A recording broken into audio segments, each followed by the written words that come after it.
ಎಲ್ಲರಿಗೂ ನಮಸ್ಕಾರ. ಥಟ್ಟತ ಹೇಳಿ ಕ್ವಿಜ್ ಕಾರ್ಯಕ್ರಮಕ್ಕೆ ತಮಗೆಲ್ಲ ಸ್ವಾಗತ. 39 ವರ್ಷಗಳಲ್ಲಿ 400 ವರ್ಷಗಳಷ್ಟು ಕೆಲಸ ಮಾಡಿ 4000 ವರ್ಷಗಳವರೆಗೆ ಬೆಲೆ ಬಾಳುವಂಥ ಚಿಂತನೆಗಳ ಮಹಾಪೂರವನ್ನೇ ಹರಿಸಿದವರು ಸ್ವಾಮಿ ವಿವೇಕಾನಂದ. ಸ್ವಾಮಿ ವಿವೇಕಾನಂದರ ಜೀವನದ ಘಟನೆಗಳು ಎನ್ನುವ ಪುಸ್ತಕ, ಇದನ್ನು ಬರೆದಿದ್ದಾರೆ ಡಾಕ್ಟರ್ VH ಮೂಲಿಮನಿ ಅವರು. ಮೂಲಿಮನಿ ಅವರು ಸಿನ್ಸಿನಾಟಿಯಲ್ಲಿ ಸಂಶೋಧನೆಯನ್ನು ನಡೆಸ್ತಾ ಇರುವಾಗ ಅವರ ಸಹಪಾಠಿ ಪ್ರದೀಪ್ ಚಂದ್ರ ಟ್ರಾಸಿ ಅಂತಕ್ಕಂಥ ಒಬ್ಬ ವ್ಯಕ್ತಿ ವಿವೇಕಾನಂದರ ಪರಿಚಯವನ್ನು ಮಾಡಿಕೊಡ್ತಾರೆ. ವಿವೇಕಾನಂದರ ಬದುಕನ್ನು ಓದ್ತಾ ಹೋಗ್ತಾ ಇದ್ದ ಹಾಗೆ ಎಷ್ಟು ಅದ್ಭುತವಾಗಿದೆ ಅಂತ ಅನ್ನಿಸಿ ಈ ಒಂದು ಪುಸ್ತಕವನ್ನು ಬರೀತಾರೆ ಮೂಲಿಮನಿ ಅವರು. ಒಟ್ಟು 175 ಕಥೆಗಳು ಉಂಟು ಈ ಒಂದು ಪುಸ್ತಕದಲ್ಲಿ. ಆ 175 ಸಹ ವಿವೇಕಾನಂದರ ಬದುಕಲ್ಲಿ ನಡೆದಂಥ ಘಟನೆಗಳು. ಹಾಗಾಗಿ ವಿವೇಕಾನಂದರ ಬಗ್ಗೆ ನೇರವಾಗಿ ಅವರ ಚಿಂತನೆಗಳನ್ನು ಓದೋದಕ್ಕೆ ಮೊದಲು ಅವರ ಬದುಕಿನ ಪ್ರಮುಖ ಘಟನೆಗಳ ಈ ಪುಸ್ತಕವನ್ನು ಓದ್ತು ಅಂದರೆ ಆಸಕ್ತಿ ಬರುತ್ತೆ, ಕುತೂಹಲ ಕೆರಳುತ್ತೆ. ಹಾಗಾಗಿ ವಿವೇಕಾನಂದ ಅವರ ಬಗ್ಗೆ ಇರುವ ಗಂಭೀರ ಸಾಹಿತ್ಯವನ್ನು ಓದಲಿಕ್ಕೆ ಅತ್ಯುತ್ತಮ ಪ್ರವೇಶವನ್ನು ಕೊಡುತ್ತೆ. ಡಾಕ್ಟರ್ VH ಮೂಲಿಮನಿ ಅವರು ಬರೆದ ಸ್ವಾಮಿ ವಿವೇಕಾನಂದರ ಜೀವನದ ಘಟನೆಗಳು ಎನ್ನುವ ಈ ಪುಸ್ತಕ. ಕಾರ್ಯಕ್ರಮವನ್ನು ಆರಂಭಿಸ್ತಾ ಇದ್ದೇವೆ. ಸ್ಪರ್ಧಿಗಳ ಪರಿಚಯ. ಮೊದಲ ಸ್ಪರ್ಧಿ. ಎಲ್ಲರಿಗೂ ನಮಸ್ಕಾರ. ನನ್ನ ಹೆಸರು ಉಮಾಯಂ. ನಾನು ಮೂಲತಃ ಕಾಗದನಗರ ಭದ್ರಾವತಿ ಆಂಗ್ಲ ಶಾಲೆಯಲ್ಲಿ ಶಿಕ್ಷಕಿಯಾಗಿ ಕೆಲಸ ನಿರ್ವಹಿಸಿ ಸುದೀರ್ಘ ಸೇವೆಯನ್ನು ಮಾಡಿ ನಂತರ ಪ್ರಾಂಶುಪಾಲರಾಗಿ ನಿವೃತ್ತ ಹೊಂದಿದ್ದೇನೆ. ಕನ್ನಡ ಭಾಷೆ ನನ್ನ ಅಚ್ಚುಮೆಚ್ಚಿನ ಭಾಷೆ. ಹಾಗೂ ಮೂಲತಃ ಇನ್ನೊಮ್ಮೆ ನಾನು ಹೇಳಕ್ಕೆ ಇಷ್ಟಪಡ್ತೇನೆ, ಹಾಸನ ಜಿಲ್ಲೆಯ ಚನ್ನರಾಯಪಟ್ಟಣ ತಾಲೂಕಿನವಳು. ಮೈಸೂರಿನಲ್ಲಿ ನನ್ನ ವಿದ್ಯಾಭ್ಯಾಸ ಎಲ್ಲ ನಡೆದದ್ದು.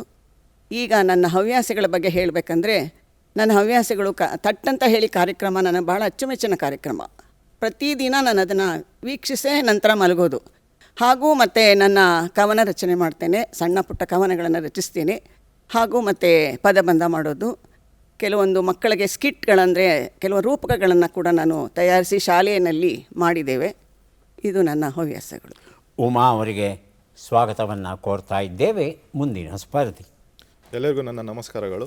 ನನ್ನ ಹೆಸರು ಲೋಹಿತ್ KR. ನಾನು ಮಡಕ್ಸಿರಾ ತಾಲೂಕಿನ ಕಾಚಿಕುಂಟ ಗ್ರಾಮದಿಂದ ಬಂದಿರುತ್ತೇನೆ. ಹಾಗೂ ನನ್ನ ಹವ್ಯಾಸಗಳು ಕ್ರಿಕೆಟ್ ಮತ್ತು ಶಟಲ್ ಬ್ಯಾಡ್ಮಿಂಟನ್ ಆಡುವುದು. ಲೋಹಿತ್ ಅವರಿಗೆ ಸ್ವಾಗತವನ್ನು ಕೋರ್ತಾ ಇದ್ದೇವೆ. ನಮ್ಮ ಮೂರನೆಯ ಸ್ಪರ್ಧಿ. ನಮಸ್ಕಾರಗಳು. ನಾನು Savita KS.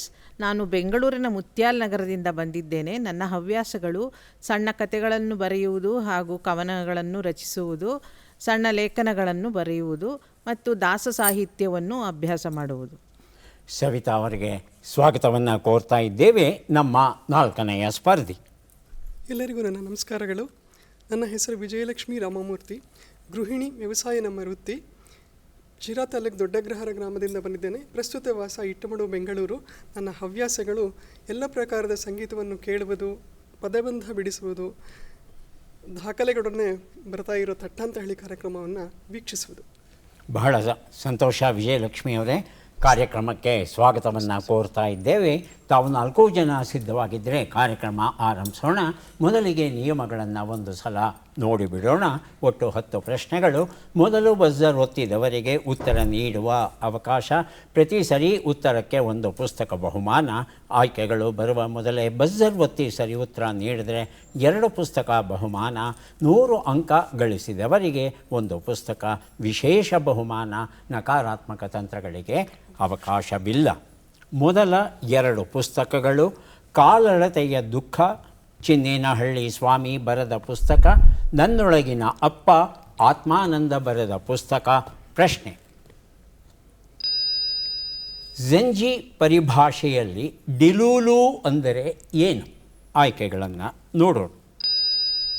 Delicious food, data leak. ಮೊದಲಿಗೆ ಸವಿತಾ ಬಜರ್ ಒತ್ತಿದ್ದಾರೆ, ಆನಂತರ Lohith. Delicious food. Lohith. Delicious food sir.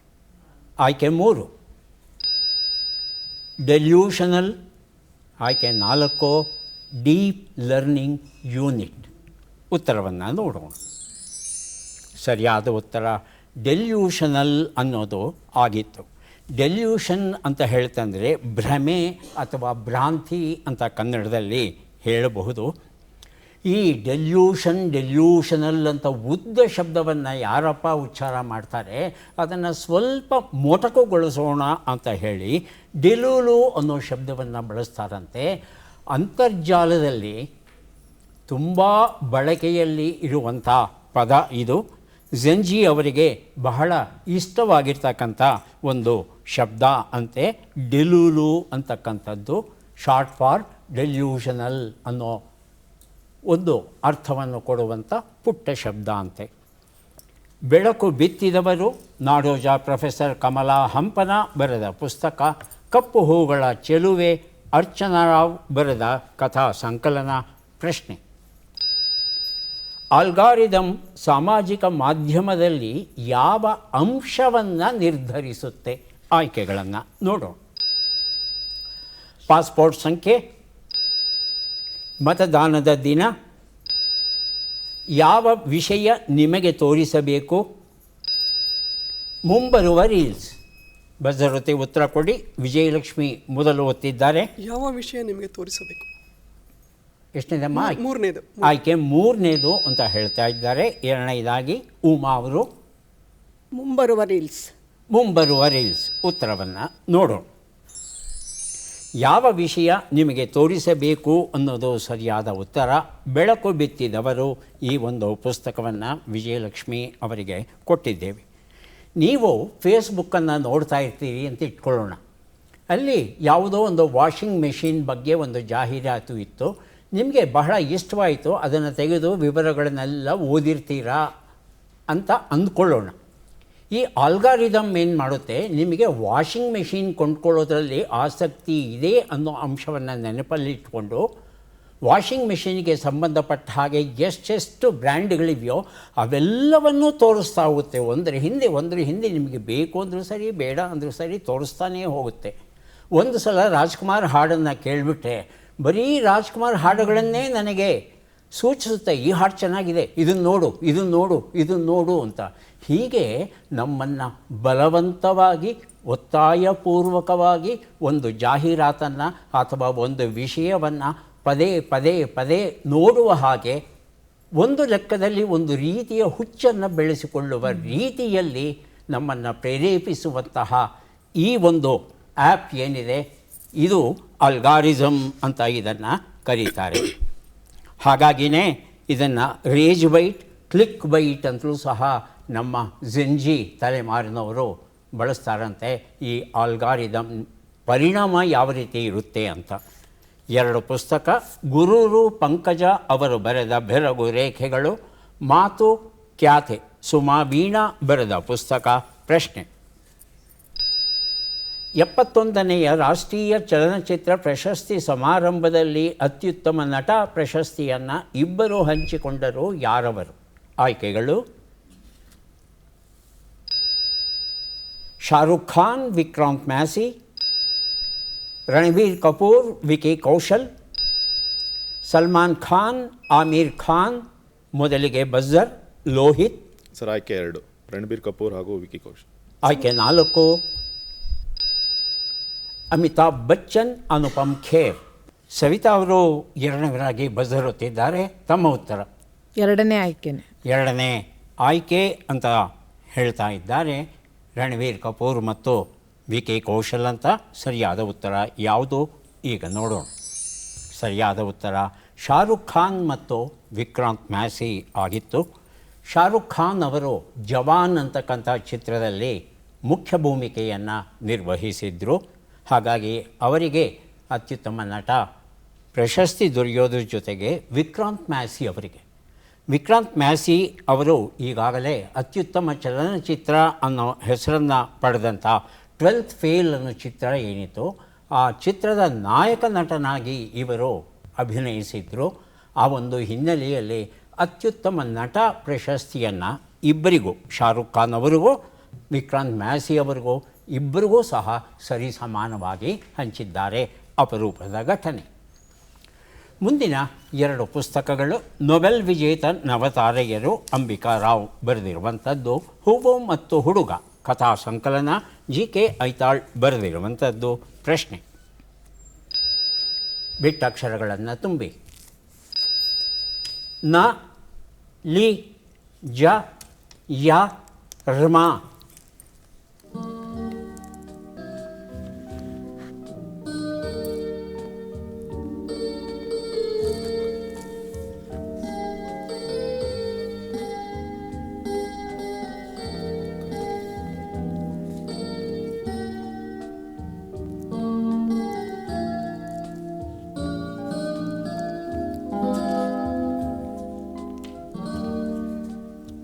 ಒಂದು ನಿಮಿಷದ ಕಾಲಾವಕಾಶ ಮುಕ್ತಾಯ ಆಗಿದೆ.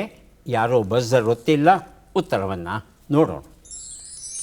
ನವಲಿ ಜಲಾಶಯ ನಿರ್ಮಾಣ ಅನ್ನೋದು ಸರಿಯಾದ ಉತ್ತರ ಆಗಿತ್ತು.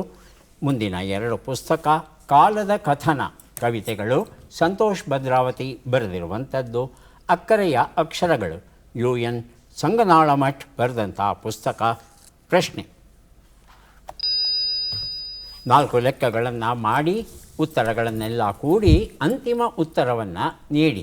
ಲೆಕ್ಕಗಳು ಈಗ ಬಂತು.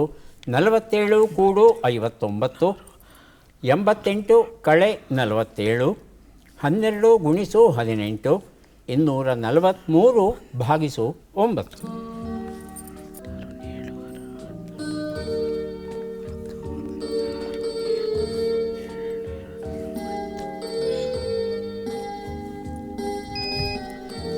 ಮುನ್ನೂರ 90. ಅಂತಿಮ ಉತ್ತರ 390. 390. ಎರಡನೇದಾಗಿ ಬಜರ್ ಒತ್ತಿದ್ದು ಲೋಹಿತ್. 390. ಅದೇ ಉತ್ತರವಾ? ಉತ್ತರವನ್ನು ನೋಡ್ತಾ ಹೋಗೋಣ.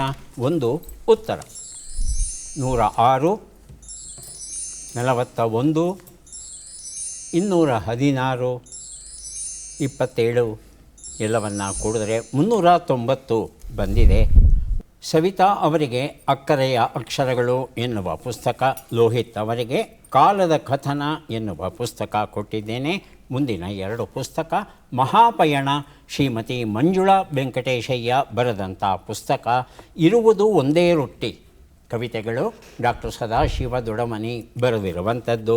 ಪ್ರಶ್ನೆ: ಈ ಅಕ್ಷರಗಳನ್ನು ಸರಿಯಾಗಿ ಜೋಡಿಸಿ. ಅಕ್ಷರಗಳು: ಲಿಂ, ವ, ದ, ಡೆ, ನೆ, ಹೋ, ಕ, ಕ. ಸರ್ ಒಂದ್ಸಲ ಅಕ್ಷರ ಹೇಳ್ತೀರಾ? ಲಿಂ, ಜ, ಚ, ಲಿಂ, ಚ, ದ, ಲಿಂ, ವ, ದ, ಡೆ, ನೆ, ಹೋ, ಕ, ಕ.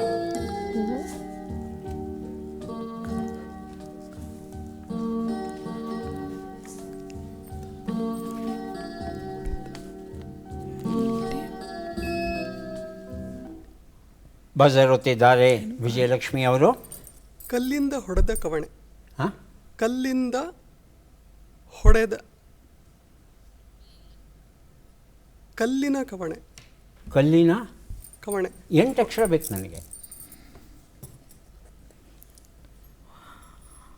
ಇನ್ನು ಯಾರಾದರೂ ಹೊಡೆದ ಕಲ್ಲಿನ ಕವಣೆ. ಏನಮ್ಮ? ಹೊಡೆದ ಕಲ್ಲಿನ ಕವಣೆ. ಹೊಡೆದ ಕಲ್ಲಿನ ಕವಣೆ 9 ಅಕ್ಷರ ಆಗೋಯ್ತು. ಈಗ ಕೇಳೋಣ ಉಮಾ ಅವರನ್ನು. ಕಲ್ಲಿಂದ ಹೊಡೆದ ಕವಡೆ. ಹಾಂ, ಕಲ್ಲಿಂದ ಹೊಡೆದ ಕವಡೆ. ಅಲ್ಲಮ್ಮ 9 ಅಕ್ಷರ ಹೋಯ್ತಲ್ಲಮ್ಮ. 8 ಬೇಕು ನಮಗೆ. ತಾವೆಲ್ಲ ಹತ್ತಿರ ಇದ್ದೀರಿ ಸರಿಯಾದ ಉತ್ತರಕ್ಕೆ, ದೂರಕ್ಕೆ ಹೋಗ್ತಾ ಇದ್ದೀರಿ. ಉತ್ತರವನ್ನು ನೋಡೋಣ. ಕವಣೆ ಕಲ್ಲಿಂದ ಹೊಡೆ ಅನ್ನೋದು ಸರಿಯಾದ ಉತ್ತರ ಆಗಿತ್ತು. ಮುಂದೆ ನಾವು ಕೊಡ್ತಾ ಇರೋ 2 ಪುಸ್ತಕ ಪ್ರಾಚ್ಯ ಪ್ರಚಲಿತ, ಕೆ ರಘುಶೆಟ್ಟಿ ಬರೆದಿರುವಂಥದ್ದು. ಅಮ್ಮ ನನ್ನ ಎದೆಯಾಳದಲ್ಲಿ ಎನ್ನುವ ಪುಸ್ತಕ, ಡಾಕ್ಟರ್ SV ಸುಜಾತ ಸಂಪಾದಿಸಿರುವ ಕೃತಿ. ಪ್ರಶ್ನೆ: ಫಿಫಾ ವರ್ಲ್ಡ್ ಕಪ್ ಫುಟ್ಬಾಲ್ ಇತಿಹಾಸದಲ್ಲಿ ಅತ್ಯಂತ ಹೆಚ್ಚು ಪಂದ್ಯಗಳನ್ನಾಡಿದ ಈತನನ್ನು ಗುರುತಿಸಿ. ಚಿತ್ರವನ್ನು ನೋಡೋಣ.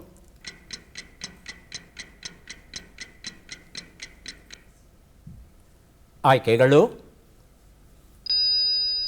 ಕೋಬಿ ಜೋನ್ಸ್, ಮೈಕೆಲ್ ಬ್ರಾಡ್ಲೆ, ಲ್ಯಾಂಡನ್ ಡೊನೋವನ್, ಕ್ಲಿಂಟ್ ಡೆಬ್ಸೆ. ಮೊದಲಿಗೆ ಲೋಹಿತ್, ಆನಂತರ ವಿಜಯಲಕ್ಷ್ಮಿ. ಆಯ್ಕೆ 3 ಸರ್, ಲ್ಯಾಂಡನ್ ಡೊನೋವನ್ ಅಂತಿದ್ದಾರೆ. Sir, Vijayalakshmi Landon Donovan. ಅದೇ ಸರ್ ಉತ್ತರ. ಅದೇ ಉತ್ತರ. ಉತ್ತರವನ್ನು ನೋಡೋಣ. ಲ್ಯಾಂಡನ್ ಡೊನೋವನ್ ಉತ್ತರ ಸರಿಯಾಗಿದೆ. ಪ್ರಾಚ್ಯ ಪ್ರಚಲಿತ ಈ ಪುಸ್ತಕವನ್ನು ಲೋಹಿತ್ ಅವರಿಗೆ, ಅಮ್ಮ ನನ್ನ ಎದೆಯಾಳದಲ್ಲಿ ಎನ್ನುವ ಪುಸ್ತಕ ವಿಜಯಲಕ್ಷ್ಮಿ ಅವರಿಗೆ ಕೊಟ್ಟಿದ್ದೇವೆ. ಲ್ಯಾಂಡನ್ ತಿಮೋಥಿ ಡೊನೋವನ್ ಇವರ ಪೂರ್ತಿ ಹೆಸರು. ಫಿಫಾ ವಿಶ್ವಕಪ್ ಸ್ಪರ್ಧೆಗಳಲ್ಲಿ ಇವರು ಒಟ್ಟು 157 ಪಂದ್ಯಗಳನ್ನು ಆಡಿ 52 ಗೋಲುಗಳನ್ನು ಹೊಡೆದಿದ್ದಾರಂತೆ. 2000ರಿಂದ 2014ರವರೆಗೆ ಒಟ್ಟು 14 ವರ್ಷಗಳ ಕಾಲ ಇವರು ಫುಟ್ಬಾಲ್ ಕ್ಷೇತ್ರದಲ್ಲಿ ಸಕ್ರಿಯರಾಗಿದ್ದರು. London Timothy ಡೊನೋವನ್. ಈಗ 3 ಪುಸ್ತಕವನ್ನು ಕೊಡೋದಕ್ಕೆ ನಾವು ಸಿದ್ಧವಾಗ್ತಾ ಇದ್ದೇವೆ. ಪದಬಂಧ ಈಗ ಬಂತು. ಸುಳುಹುಗಳನ್ನು ನೋಡೋಣ. ಸುಳುಹುಗಳು: ಕುದುರೆಗಳ ಸ್ವಭಾವ, ವರ್ತನೆ, ನಡವಳಿಕೆಯನ್ನು ತಿಳಿದವನು ಶಾಶ್ವತವಲ್ಲ, ದನದಲ್ಲಿ ಮನೆ.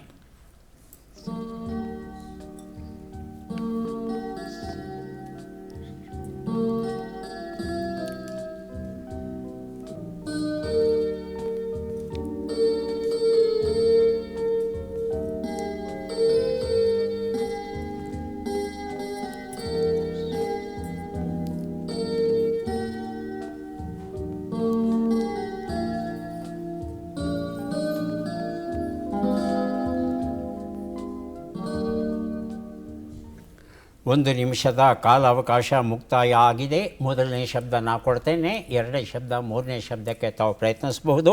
ಒಂದು ಉತ್ತರ ಅಶ್ವಹೃದಯ, ಎರಡೂ ಉತ್ತರ ಶಾಶ್ವತವಲ್ಲ.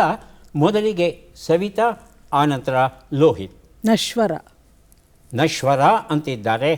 ಲೋಹಿತ್ ನಶ್ವರ ಸರ್. ನಶ್ವರ ಉತ್ತರವನ್ನು ನೋಡೋಣ. ನಶ್ವರ ಉತ್ತರ ಸರಿಯಾಗಿದೆ. ಒಂದು ಪುಸ್ತಕವನ್ನು ಕೊಡ್ತಾ ಇದ್ದೇನೆ ಸವಿತಾ ಅವರಿಗೆ, ಮತ್ತೊಂದು ಪುಸ್ತಕ ಲೋಹಿತ್ ಅವರಿಗೆ ಕೊಟ್ಟಿದ್ದೇನೆ. 3 ಉತ್ತರ. ಬಜರ್ ಮೊದಲಿಗೆ ಒತ್ತಿದ್ದಾರೆ ಸವಿತಾ ಅವರು, ಆನಂತರ ವಿಜಯಲಕ್ಷ್ಮಿ. ಸವಿತಾ. ಸದನ. ಸದನ. ಸದನ ಸರ್. ವಿಜಯಲಕ್ಷ್ಮಿ. ಸದನ ಸರ್. ಸದನ ಉತ್ತರವನ್ನು ನೋಡೋಣ. ಸದನ ಉತ್ತರ ಸರಿಯಾಗಿದೆ. ವಿಜಯಲಕ್ಷ್ಮಿ ಅವರಿಗೆ ಮನೋವಾರಿಧಿ ಎನ್ನುವ ಪುಸ್ತಕ, ಮಹಾಪಯಣ ಎನ್ನುವ ಪುಸ್ತಕ ಸವಿತಾ ಅವರಿಗೂ ಕೊಟ್ಟಿದ್ದೇವೆ. 4 ಪುಸ್ತಕಗಳನ್ನು ಕೊಡುವಂಥ ಕ್ಷಣ ಈಗ ಬಂದಿದೆ.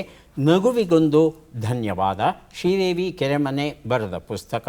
ಹಸನಾಗಲಿ ಬದುಕು, ಪ್ರೊಫೆಸರ್ ರಾಜೇಶ್ ಹೊಂಗಲ. ಮತ್ತೆ ಮತ್ತೆ ಮರ್ತ್ಯ ಕಿಳಿಯುತ್ತೇನೆ, ಭುವನ ಹಿರೇಮಠ್. ಹೊತ್ತಗೆ ಹಿಡಿವ ಹೊತ್ತು, ಡಾಕ್ಟರ್ ಶುಭಶ್ರೀ ಪ್ರಸಾದ್ ಬರೆದ ಪುಸ್ತಕ. 4 ಪುಸ್ತಕ. ಪ್ರಶ್ನೆ: 12 ಅಕ್ಷರಗಳನ್ನು ಬಳಸಿಕೊಂಡು 3 ಪದಗಳನ್ನು ರೂಪಿಸಬೇಕು. ಈಗ ಬಂತು 12 ಅಕ್ಷರಗಳು. ಡು, ಘೋ, ವೇ, ಉ, ಗ, ನೆ, ಕ, ಸು, ರ, ಶ, ಗಿ, ಬು.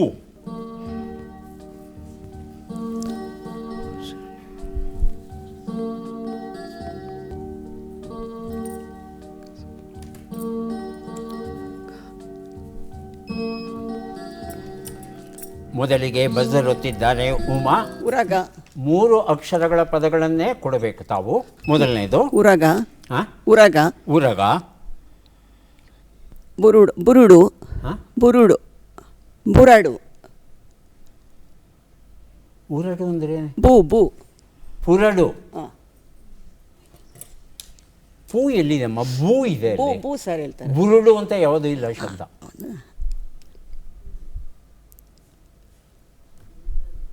ಹೇಳಿ ಲೋಹಿತ್. ಘೋಷಣೆ. ಘೋಷಣೆ. ಉರಗ. ಘೋಷಣೆ. ಆಗುತ್ತೆ. ಹಾಂ, ಶ ಇದೆ, ಘೋಷಣೆ ಆಗುತ್ತೆ. ಉರಗ ಆಗುತ್ತೆ. ಇನ್ನೊಂದು ಶಬ್ದನಾದರೂ ಕೊಡಿ. ಲೋಹಿತ್ ಇಲ್ವಾ? ಇಲ್ಲ ಸರ್. ಹಾಂ, ಈಗ ಹೇಳಿಮ್ಮ ಸವಿತಾ. ಉರಗ, ಉರಗ, ಘೋಷಣೆ, ಘೋಷಣೆ, ಕರಗ, ಕರಗ, ಸುರಗಿ. ಸುರಗಿ, ಆಮೇಲೆ 4 ಸಿಕ್ಕಿ. ಅಷ್ಟೇನಾ? ಈಗ ವಿಜಯಲಕ್ಷ್ಮಿ ಅವರನ್ನು ಕೇಳೋಣ. ಸರ್ ಘೋಷಣೆ, ಘೋಷಣೆ, ಕಸುಬು, ಕಸುಬು ಅಂತಲ್ಲ? ಹೌದು. ಹಾಂ, ಕಸುಬು, ಸುರಗಿ, ಸುರಗಿ, ಸರ್ ಅಷ್ಟೇ ಬರ್ತದೆ. ಅಷ್ಟೇ, ಮೂರೇ. ಹೌದು. ಉತ್ತರಗಳನ್ನು ನೋಡ್ತಾ ಹೋಗೋಣ. ಉತ್ತರಗಳಿಗೆ ಬಂತು ಉಸುಬು, ಘೋಷಣೆ, ಗಿಡುಗ, ಉರಗ, ಕರಗಿ, ಸುರಗಿ, ಕರಡು, ಕರಗ, ಹೀಗೆ ಮುಂದುವರಿಯುತ್ತೆ. ಹೀಗೆ ಯಾರಿಗೆ ಪುಸ್ತಕ ಕೊಡಬೇಕು? ಸರ್ ನಾನು 3 ಸಬ್- ಪದ ಹೇಳಿದ್ದೀನಿ. ನಾನು 3 ಪದ ಹೇಳಿದ್ದೀನಿ. ನಾನು 4 ಹೇಳಿದ್ದೀನಿ. ಸವಿತಾ ಅವರಿಗೆ ಒಂದು ಕೊಡ್ತಾ ಇದ್ದೇನೆ, ನಾನೊಂದು. ವಿಜಯಲಕ್ಷ್ಮಿ ಅವ್ರಿಗೂ ಒಂದು ಪುಸ್ತಕ ಕೊಡ್ತಾ ಇದ್ದೇನೆ. ಕನಿಷ್ಠ 3 ಶಬ್ದ ಕೊಡಬೇಕು. ಕೊಟ್ಟರೆ ನಿಮಗೊಂದು ಪುಸ್ತಕ. 3ಕ್ಕಿಂತ ಹೆಚ್ಚು ಕೊಡಿ ಅಂತ ಕೇಳ್ತೇವೆ, ಆದರೆ ಕನಿಷ್ಠ 3 ಆದರೂ ಕೊಡಬೇಕಾಗುತ್ತೆ. ಈಗ ನಾವು ಬಂದಿದ್ದೇವೆ ಕೊನೆಯ ಘಟ್ಟಕ್ಕೆ. ಚಟ್ಪಟ್ ಚಿನ್ಕುರಳಿ, ದಯವಿಟ್ಟು ಬಜರ್ ಒತ್ತು ಬಿಟ್ಟು ಉತ್ತರ ಕೊಡಿ. ಒಬ್ಬರಿಗೇ ಅವಕಾಶ. ಶುರು ಮಾಡೋಣವಾ? ಹಾಂ, ಮೊದಲ ಪ್ರಶ್ನೆ. ಕೆಲಸ ಮತ್ತು ಶಕ್ತಿಯ SI ಏಕಮಾನ ಯಾವುದು? ಆಯ್ಕೆಗಳು: ಜೌಲ್, ವ್ಯಾಟ್. ಮೊದಲಿಗೆ ಉಮಾ. ವ್ಯಾಟ್. ವ್ಯಾಟ್ ಅಂತಿದ್ದಾರೆ. ಉತ್ತರವನ್ನು ನೋಡೋಣ. ಜೌಲ್ ಸರಿಯಾದ ಉತ್ತರ ಆಗಿತ್ತು. ಎರಡನೇ ಪ್ರಶ್ನೆ. ಸುಮೇರಿಯನ್ನರು ಬಳಸುತ್ತಿದ್ದ ಬೆಣೆಯಾಕಾರದ ಲಿಪಿ ಯಾವುದು? ಆಯ್ಕೆಗಳು: ಹೈರೋಗ್ಲಿಫಿಕ್ಸ್, ಕ್ಯೂನಿಫಾರ್ಮ್. ಮೊದಲಿಗೆ ಲೋಹಿತ್. ಹೀರೋಗ್ಲಿಫಿಕ್ಸ್ ಸರ್. ಹೀರೋಗ್ಲಿಫಿಕ್ಸ್. ಉತ್ತರವನ್ನು ನೋಡೋಣ. ಕ್ಯೂನಿಫಾರ್ಮ್ ಸರಿಯಾದ ಉತ್ತರ ಆಗಿತ್ತು. ಮುಂದಿನ ಪ್ರಶ್ನೆ. ಪರಮಾಣುವಿನ ಕೇಂದ್ರದಲ್ಲಿ ನ್ಯೂಕ್ಲಿಯಸ್, ಅದರಲ್ಲಿ ಏನಿರುತ್ತೆ ಅಂತ ತಿಳ್ಕೋಬೇಕು. ಆಯ್ಕೆಗಳು: ಪ್ರೋಟಾನ್ಗಳು ಮತ್ತು ನ್ಯೂಟ್ರಾನ್ಗಳು, ಎಲೆಕ್ಟ್ರಾನ್ಗಳು ಮಾತ್ರ, ಮತ್ತೆ ಲೋಹಿತ್. ಪ್ರೋಟಾನ್ ಮತ್ತು ನ್ಯೂಟ್ರಾನ್ಗಳು ಸರ್. ಉತ್ತರವನ್ನು ನೋಡೋಣ. ಪ್ರೋಟಾನ್ಗಳು ಮತ್ತು ನ್ಯೂಟ್ರಾನ್ಗಳು. ಉತ್ತರ ಸರಿಯಾಗಿದೆ. ಪುಸ್ತಕವನ್ನು ಕೊಟ್ಟಿದ್ದೇನೆ. ಮುಂದಿನ ಪ್ರಶ್ನೆ. ಸಿಂಧೂ ಸರಸ್ವತಿ ಕಣಿವೆ ನಾಗರಿಕತೆಯ ಪ್ರಸಿದ್ಧ ಮಹಾಸ್ನಾನಘಟ್ಟ ಯಾವ ಪ್ರದೇಶದಲ್ಲಿ ಕಂಡುಬಂದಿದೆ? ಆಯ್ಕೆಗಳು: ಕಾಲಿಬಂಗನ್, ಮೊಹೆಂಜೋದಾರೋ, ಮತ್ತೆ ಲೋಹಿತ್. ಮೊಹೆಂಜಾದಾರೋ ಸರ್. ಮೊಹೆಂಜೋದಾರೋ. ಉತ್ತರವನ್ನು ನೋಡೋಣ.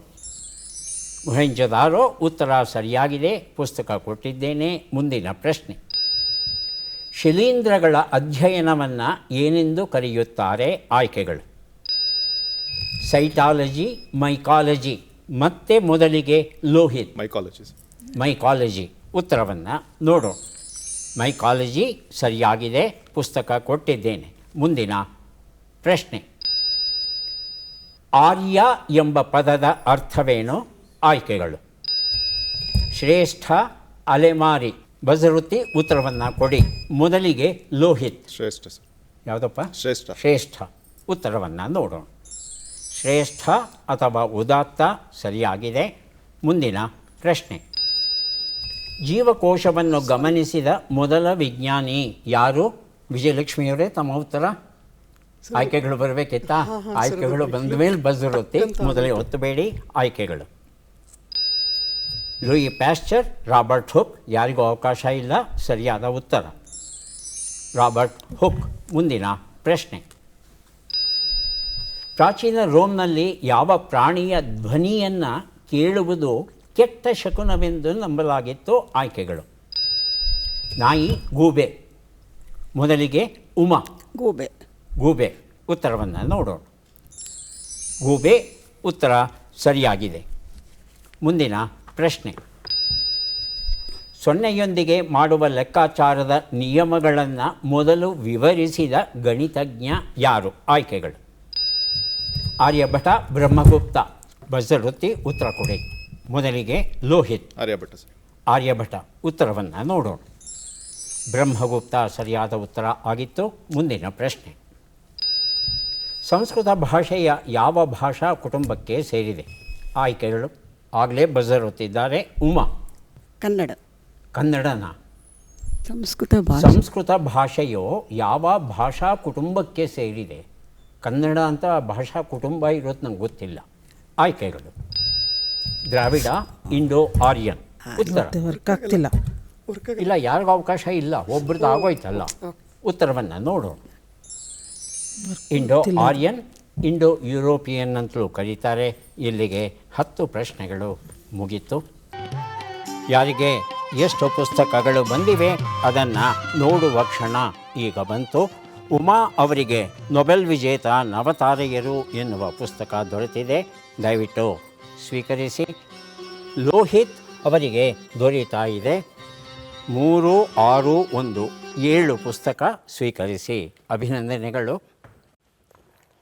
ಸವಿತಾ ಅವರಿಗೆ 4 ಪುಸ್ತಕಗಳು ದೊರೀತಾ ಇದೆ, ಸ್ವೀಕರಿಸಿ. ಅಭಿನಂದನೆಗಳು.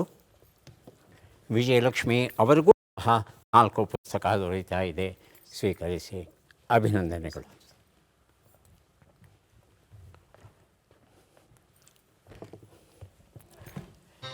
ವಿಜಯಪುರದ ಗೋಳಗುಮ್ಮಟ ಅಥವಾ ಗೋಲ್ ಗುಂಬಜ್ಜಲ್ಲಿ 7ರಿಂದ 10 ಸಲ ಪ್ರತಿಧ್ವನಿ ಆಗೋದಕ್ಕೆ ಗಣಿತದ ಲೆಕ್ಕಾಚಾರ ಎಷ್ಟು ಮುಖ್ಯವೋ ಅಷ್ಟೇ ಮುಖ್ಯ ಆ ಭಿತ್ತಿಯ ರಚನೆ.